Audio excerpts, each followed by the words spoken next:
Genesis HMAS deconstruction engine online. Global supply chains are seizing up under a new wave of engineered friction. The mechanism driving this gridlock is the June 2026 Office of the United States Trade Representative's Section 301 determination. It imposes a blunt 12.5% to 25% ad valorem tariff across a massive schedule of imported goods. This enforcement apparatus specifically targets the value-added manufacturing bases of three major sovereign economies: China, India, and Brazil. The executive branch classifies these tariffs as a tool for global labor advocacy and the ethical purification of international supply chains. The systemic interactions grid tracks tactical moves to a very different result. The math breaks down. A 12.5% tariff triggers a 50 to 100% domestic cost incidence. Meanwhile, critical supply waivers erase the moral mandate, deflecting trade through offshore shells rather than fixing labor. By targeting the domestic consumer's wallet while leaving the foreign upstream structures intact, the architecture behaves more like a tool for asymmetric extortion than a functional trade remedy. To see how that extortion functions in practice, we have to audit the USTR's 73-page Strategic Supply Chain Exemption Ledger. This table compares declared policy against hidden reality, revealing a structural mismatch. It immunizes high-risk sectors. A public ban on China exempts rare earth intermediates. India's high-risk scrutiny is undercut by waivers for pharmaceutical active ingredients. For Brazil, essential agricultural assets are granted complete exclusions. These selective waivers are driven by inelastic supply constraints. The domestic economy is so deeply dependent on these primary inputs that it cannot survive a genuine disruption. Because the USTR cannot afford to touch these raw materials, the entire fiscal burden is shifted onto finished consumer durables and machinery components. By shielding sectors with the most documented upstream compliance issues, the framework fails its own test of objective enforcement. It operates as a tactical tool for trade distortion, not humanitarian reform.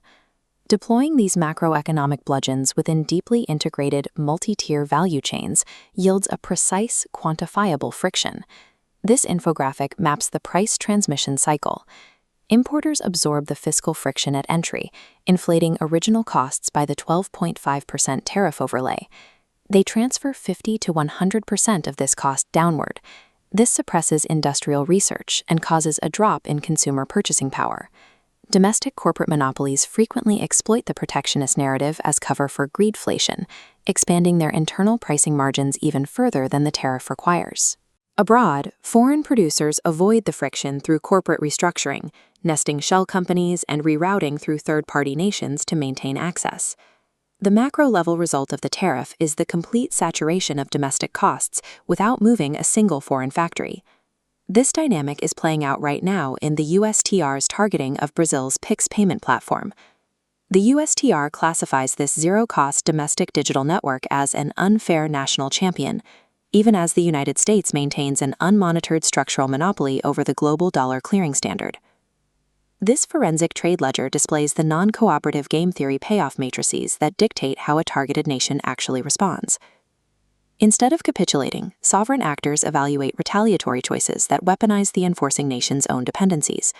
For Brazil, the strategy is asymmetric interdiction, weaponizing that 73-page exemption list. By applying reciprocal administrative delays and surcharges to critical minerals and aerospace frames, Brazil can choke off the inputs the U.S. military-industrial complex relies upon. The goal is to force prime defense contractors into an immediate logistical gridlock, converting a commercial trade dispute into a national security vulnerability. But even this countermeasure faces the devil's advocate doctrine. Because the United States holds structural control over international maritime insurance and dollar clearing pools, it can counterattack with secondary sanctions that starve the adversary of capital. Relying on symmetric supply chain warfare locks both nations into a negative-sum spiral, accelerating capital starvation and technological obsolescence for everyone involved. Continuing with legacy macro tariffs guarantees an inflationary spiral without forcing a single behavioral change on the global stage.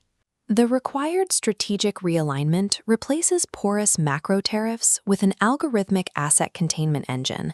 This model uses dynamic cryptographic validation to track compliance at the transaction level, isolating specific bad actors and shutting off capital flows without distorting general commerce.